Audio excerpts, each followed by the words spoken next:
오늘 이 시간 우리 함께 하시는 우리 모든 성도 여러분들 가운데 이처럼 하나님을 예배하는 자, 그 가운데에서 하나님을 찾는 자, 그 가운데에서 만나게 하시고 들으시고 응답하시는 그야말로 하늘의 복으로 충만케 하시는 은혜가 함께 하시기를 주의 이름으로 축원드립니다.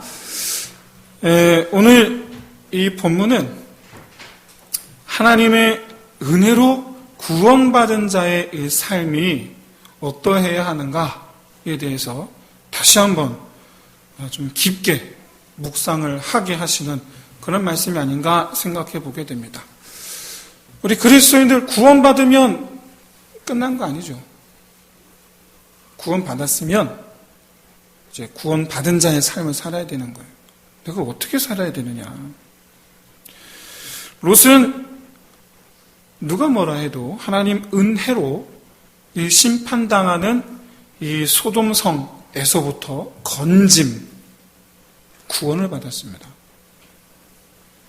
하지만 그 이후에 보여진 그의 그 삶은 짧게 소개되고 있지만 그 짧게 소개되고 있는 그 가운데에서 보여주는 구원받은 이후로 나타나는 그의 이 모습은 점차 결과적으로 하나님을 대적하는 것으로 끝이 납니다.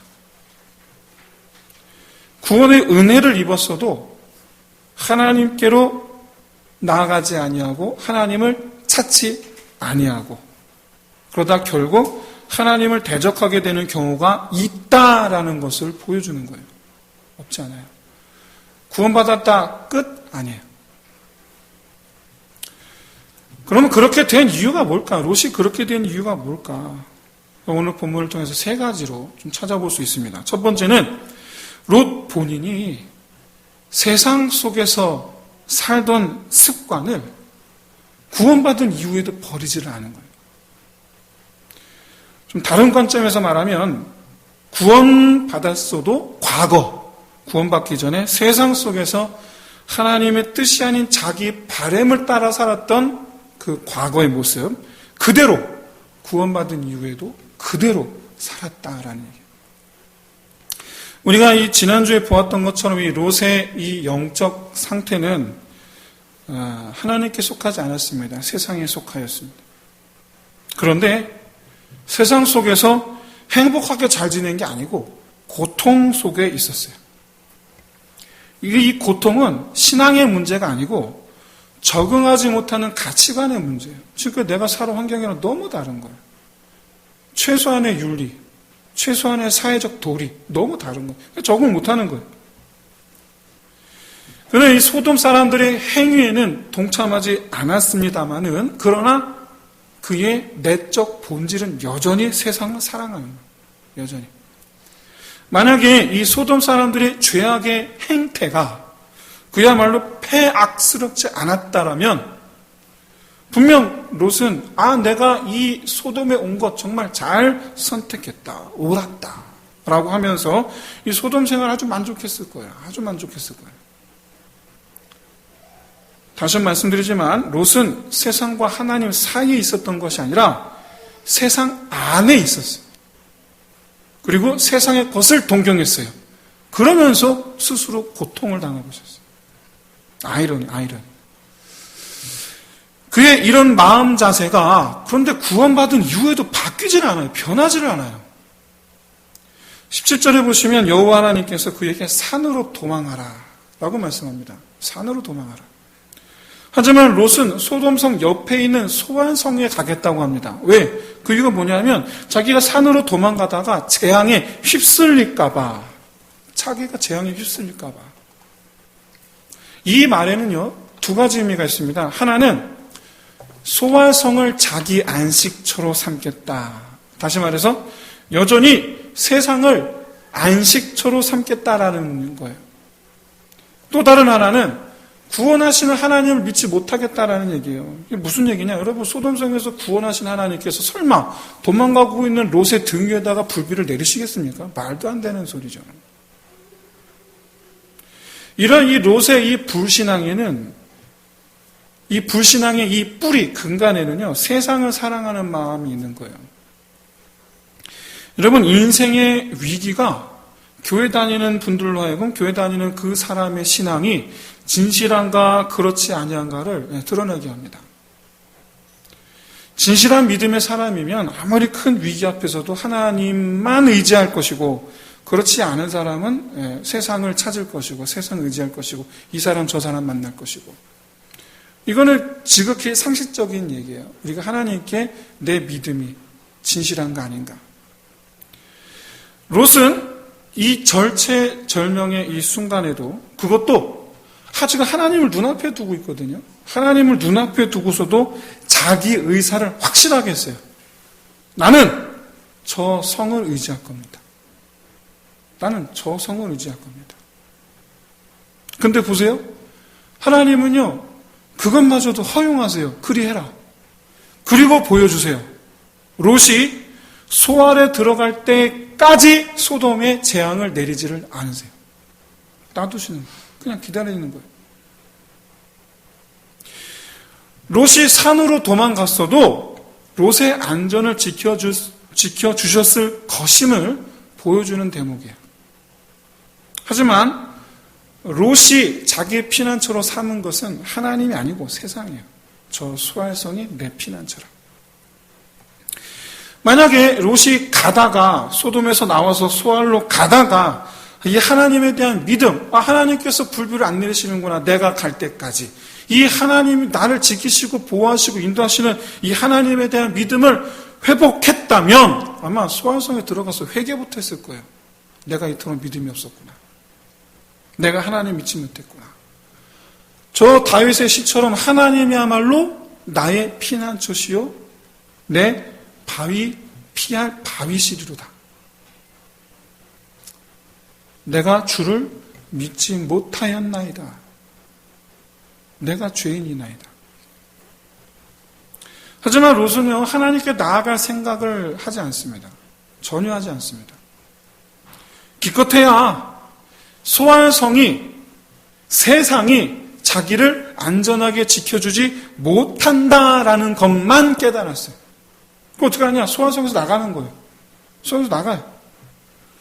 정말 어이없게도 하나님께서 처음에 말씀하셨던 저 산으로 가라. 그 산으로 가는 거예요. 자기가 말한 것처럼 가다가 멸망당합니까? 아니죠. 그렇지 않아요. 그렇다면 지금 보세요. 소돔성에서 소알로 갈 때는 불비가 안 내렸단 말이에요. 그런데 소알성에서 산으로 갈 때에는 불비가 내리고 있는 상태란 말이에요. 얼마나 미련합니까? 그런데 그가 소알성에서 나와서 불비가 내리고 있는 가운데에서 산으로 갈 때에 롯이 해를 당하지 않아요. 그렇다면 그가 굴에 들어가서 안전하게 되었을 때에 여기까지 인도하신 분이 하나님이시다라는 것쯤은 알았을 거 아니에요. 깨달았을 거 아니에요. 그럼 그 하나님께 고백하면서 감사 예배 드렸어야 되는 거 아니에요. 참고로 여러분, 예배가 뭡니까? 하나님을 만나는 게 예배죠. 하나님 만나는 것. 그리고 우리 자신을 하나님께 드리는 게 예배입니다. 하나님을 찾았어야 했다는 얘기예요. 하지만 그는 하나님을 찾는 게 아니라 두 딸이 권하는 술을 마십니다. 하나님께 나아가는 게 아니고 술을 마셔요. 이게 보통 이제 우리가 행하는 사람들의 모습이에요. 보통 행하는 모습들이에요. 보통. 하나님께 기도의 자리에 나오기보다 술을 먼저 찾아요. 그게 우리의 죄악된 우리의 성품의 민낯, 뿌리. 결과는 여러분 아시다시피 하나님을 대적하는 두 민족의 아버지가 됩니다. 하나님을 대적하는 두 민족. 사랑하는 성도 여러분 정말 참으로 삶 가운데에서, 인생 가운데에서 하나님의 사인, 나한테 보내시는 하나님의 이 사인을 여러분 깨달으시기를 진심으로 소원합니다.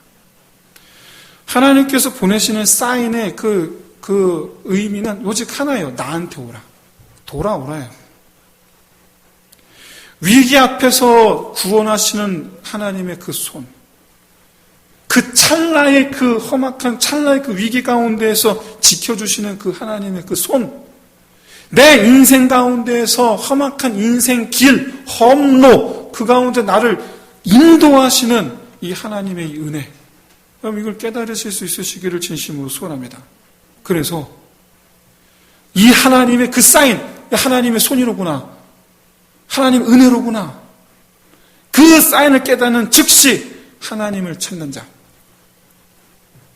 그래서 하나님께 나를 위하여 행하시는 것을 믿는 가운데 오히려 위기 속에서 평안을 회복할 수 있는 그런 믿음의 사람들 되시기를 진심으로 소원합니다.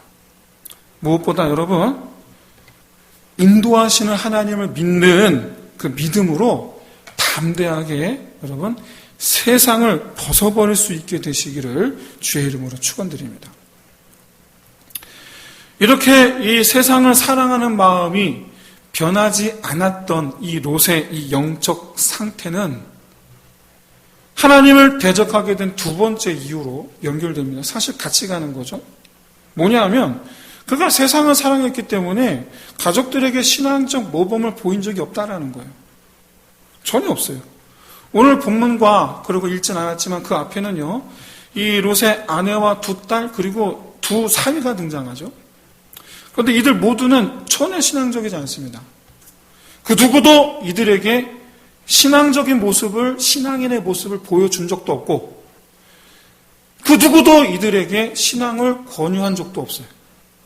이들은 그 누구에게서도 나도 하나님 믿고 싶다라는 이런 영적 도전을 받은 적이 없어요. 왜냐하면 롯이 안 했기 때문에. 롯이 그런 적이 없어요.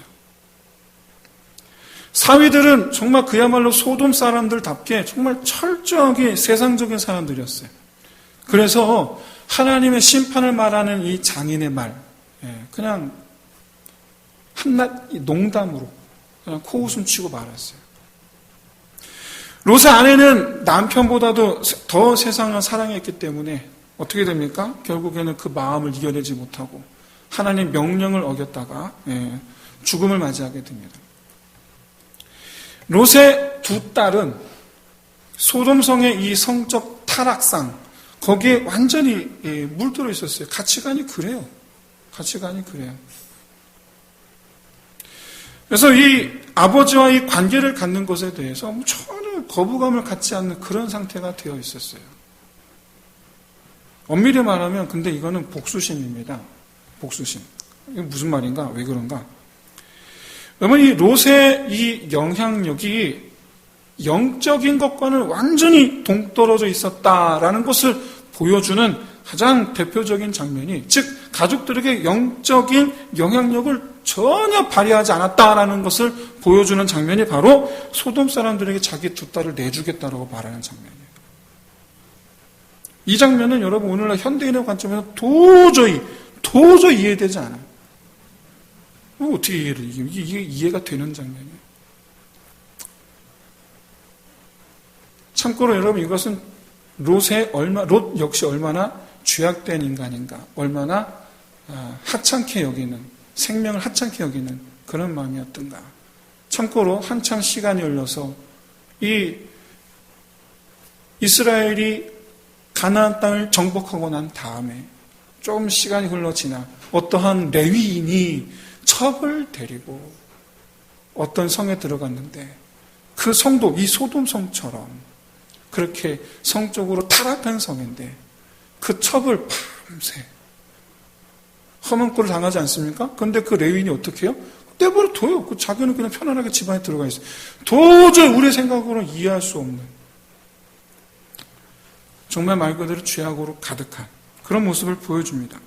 어떤 분은요, 이 소돔 사람들을 달래려고 그냥 한 것이다. 실제로 두 딸을 내주려고 한 게 아니라 달래려고 한 것이다. 이렇게 그냥 좋게 설명하려는 분들이 계세요.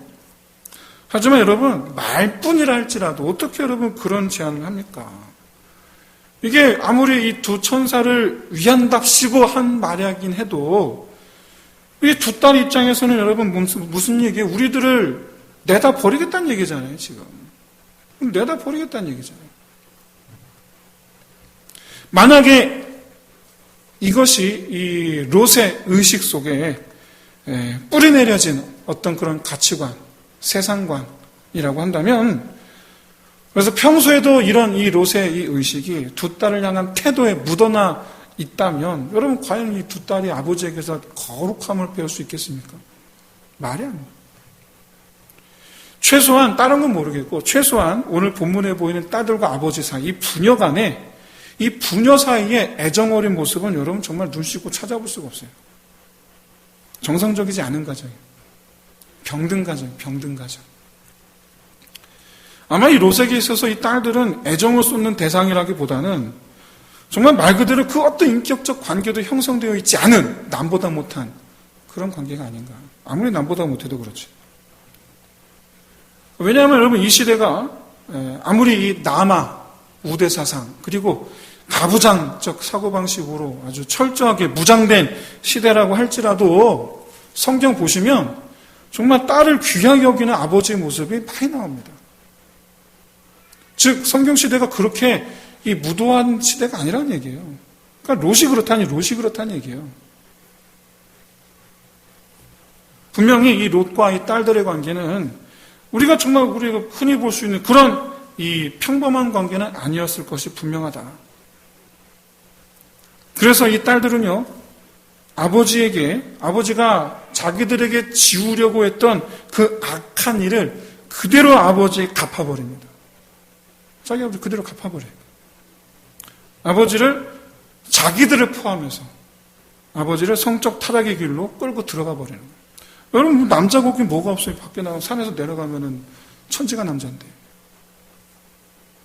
비록 롯은 구원받았지만 그 자신 역시 심판을 당한 것 같은 그런 상황. 다 망가졌잖아요. 인생이 다 망가졌잖아요. 관계도 망가졌어요. 가족이 다 무너졌어요. 재물도 없어요. 아무것도 없어요. 그 역시 심판을 당한 것 같은 상황에 놓이게 된 것은 재물, 가족, 이르기까지 자기에게 있던 이 모든 것들에 대해서 신앙적 가치를 심지 않았기에, 그래서 그것들이 자기에게 불신앙의 결과로 돌아온 거예요. 너무 지극히 당연한 얘기인데, 콩 심은 데 콩 나오고 팥 심은 데 팥 납니다. 마찬가지로 사랑을 심으면 사랑이 나고 미움을 심으면 미움이 납니다. 여러분, 부부싸움을 가라앉히는 유일한 길은 네가 먼저 했네가 아니고 그 사람이 했어도 나는 사랑을 심는 거. 이게 부부싸움이 끝나는 유일한 길이에요. 방법이 없어요. 상대방이 해주길 기다린다?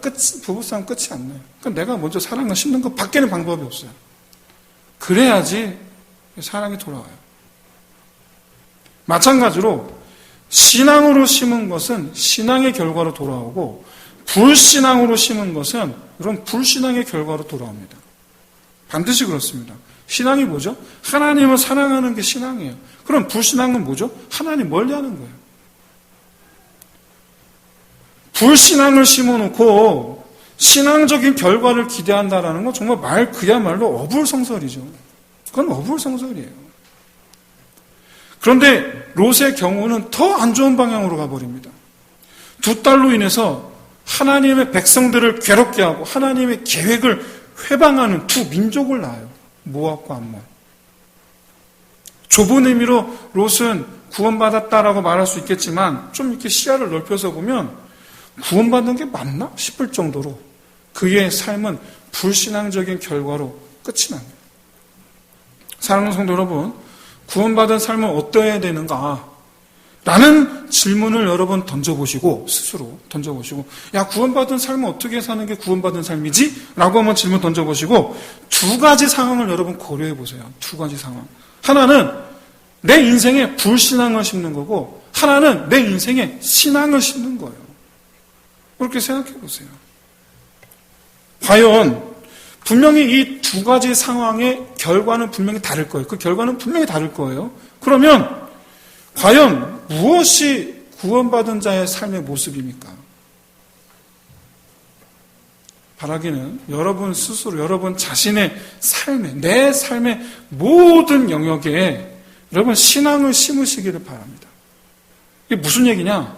직장에서, 가정에서, 내가 있는 모든 곳에서, 내가 만나는 모든 사람들에게 내가 믿음의 모습을 보이라는 거예요. 내가 믿음의 모습을 보여. 나는 믿음의 사람이다. 나는 그리스도인이다. 그리고 여러분들의 손에 있는 모든 것을 믿음으로 대하시기를 바랍니다. 이게 또 무슨 얘기냐? 내 거 아니고 하나님 거라고 생각하시라는 거예요. 하나님 가져가신 거 순식간에 사라져요. 순식간에 끝나요. 하나님 거예요. 내게 있는 모든 것이 다 주의 것이니이다. 그런데 놀랍게도 하나님께 있는 그 모든 것이 다 내 것인 줄을 믿으시기를 주의 이름으로 축원드립니다. 이게 비밀이에요. 구원의 은혜와 더불어 하나님의 것을 풍성히 누리시는 저와 여러분이 되시기를 주의 이름으로 축원드립니다. 하나님을 대적하게 된 결과가 나오게 된 그 이유 세 번째. 이게 제일 중요합니다. 이게 제일 중요한데 롯은 하나님의 은혜를 깨닫지 못했기 때문이라는 거예요. 은혜를 못 깨달았어요. 아까는 제가 사인이라고 표현했는데 은혜를 깨닫지 못했기 때문에 하나님께 돌아가야 한다는 생각을 전혀 하지를 않아요. 그는 소아성까지 가는 길에 두려움에 사로잡혀 있었습니다. 특히 이 소아 성문 앞에서 아내가 소금 기둥이 되는 것을 본 순간 두려움이 극에 달해요. 여긴 도저히 있을 곳이 못 된다. 산으로 가자.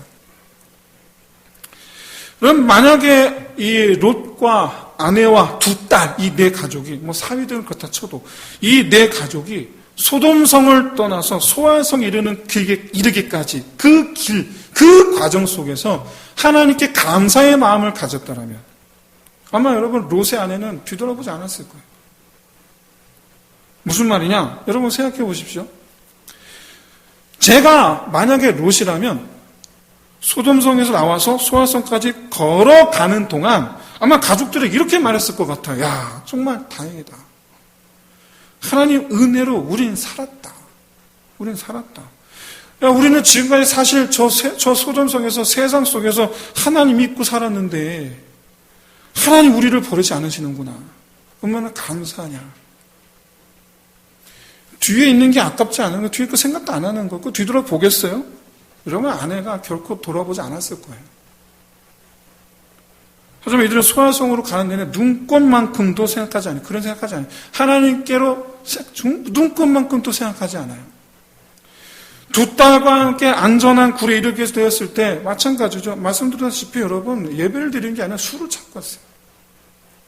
만약에 두 딸과 함께 하나님께 그 동굴 안에서 제사를 드렸다면, 감사제를 드렸다면 밤사이 일어나게 될 그 불행한 일 여러분 결코 일어나지 않았어요. 결코 하나님의 나라와 하나님의 백성을 괴롭히는 두 민족의 조상이 되는 일 없었어요. 없었어요. 사람들은 대개가 위기 속에서 도와줄 일을 찾지 않습니까? 아주 큰 위기를 맞았을 때, 큰 병에 걸렸을 때, 빨간 딱지가 붙을 만한 그런 경제적 위기가 찾아왔을 때, 여러분 찾잖아요. 우리가 찾잖아요. 누군가를 찾잖아요. 그러다 보면 하나님도 찾게 돼요. 그런데 그러다 보니까 하나님을 만나게 돼요. 그러다 보니까 훗날 돌이켜보니 그때 그 위기가 알고 봤더니 복이더라. 그걸 깨닫게 돼요. 야, 그 복이었더라. 그 나한테 위기가 아니고 복이었더라. 돈 많이 잃었어요. 근데 복이었다 그래요. 건강도 많이 잃었어요. 근데 복이었다 그래요. 그렇지 않을 수도 있지만, 그런데 롯은 엄밀히 말해서 여러분 위기를 맞이한 게 아닙니다. 그는 오히려 구원을 받았어요. 자기가 구하지도 않았어요. 단지 자기 등 뒤로 어마무시한 불비가 내렸을 뿐이지 그는 하나님의 보호하심을 받고 있었단 말이에요. 하나님이 먼저 찾아와 주셔서 구하지도 않은 구원의 은혜를 주셨어요. 그런데도 롯은 전혀 못 깨달아요. 단지 자기가 의지했던 세상에 무너지는 것에 대한 충격만 받았어요. 은혜를 은혜로 여기지를 못해요. 하나님은 분명히 이 세상을 심판하실 것에 대해서 말씀하셨습니다. 우리가 알고 있는 지금 이 세상이 사라지고 새하늘 새 땅이 여러분 임하게 될 것입니다. 이런 사실을 알고 있고 믿고 있는 우리는 그 날에 다시 오실 예수님을 기다리는 그런 인생을 살아가는 사람들입니다. 우리는 그런 사람들이에요. 이게 무슨 뜻이냐? 세상에 소망 두지 말고 이 세상 속에서 하나님을 찾는 인생을 살아야 된다라는 얘기예요. 우리는 인생의 위기 때뿐만 아니라 순탄할 때에도 하나님을 찾는 사람이어야 돼요. 심판을 앞두는 세상 속에서 사는 법. 지금 우리는 어떤 분은 평안하실 거고 어떤 분은 좀 마음에 근심과 염려가 있으실 거고 어떤 분은 굉장히 마음에 괴로운 점 있는 분이 계실 거고 어떤 분은 참 이렇게 뭐라 그럴까 오히려 이 감사 이런 분이 있으실 것 같은데 어떤 상황이라든지 간에 심판이 임할 이 세상에서 살아가는 법은 어떤 상황이 있든지 간에 하나님을 찾는 사람인 거예요. 사랑하는 성도 여러분, 적극적으로 모든 순간들을 하나님께로 더 가까이 나아가는 기회로 만드시는 저와 여러분 되시기를 진심으로 소원합니다. 뭐가 됐든. 시편 121편을 여러분 기억하시기 바랍니다. 내가 산을 향하여 눈을 들리라. 나의 도움이 어디서 올까? 천지를 지으신 여호와에게서로다. 무슨 일이든지 어디서든지 하나님을 찾는 사람이 되시기를 바랍니다. 그 결과가 뭐냐? 여호와께서 너의 출입을 지금부터 영원까지 지키시리로다. 아멘. 이제 말씀 마치겠습니다. 하나님께서 롯을 구원하심은 롯의 입장에서는 하나님께 더 가까이 나아가는 기회였단 말이에요. 근데 롯은 그 기회를 걷어차버렸어요. 사랑하는 성도 여러분, 하나님 안에서 살 때의 평안이 있고 살 길이 있어요. 그야말로 내 인생의 모든 순간이 은혜임을 깨달으시기를 바라고 또 내 인생의 모든 순간을 은혜로 삼으시기를 진심으로 소원합니다. 내 눈의 상황이 어려워도 나는 은혜 안에 있음을, 내 상이 앞, 뒤, 옆 둘러싸여 있어도 나는 은혜 안에 있음을 볼 수 있는 눈을 여시기를 진심으로 소원합니다.